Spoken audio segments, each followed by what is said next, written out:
Akala nyo ba pag naglabas ka ng pera para sa katawan nyo, ang tawag gastos? No!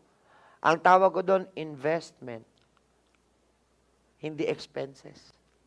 Akala nyo kasi ang investment, lupa, bahay, ari-arian. Mali! Ang tunay na investment, sarili mong katawan. Gusto mong marinig kung bakit? Ha? Pag malusog yan, marami yan pwedeng gawin para magpasok pa ng pera. Tama?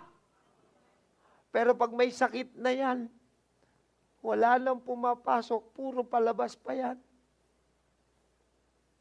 Sabi ko nga lagi, hindi bali lang maglabas ako ng pera ngayon para sa kalusugan ko. At least, nai-enjoy ko yung katawan ko at malakas pa rin ako. Kesa namang dumating sa pagkakataong pag may sakit ka na, maniwala ka, gagastos ka din.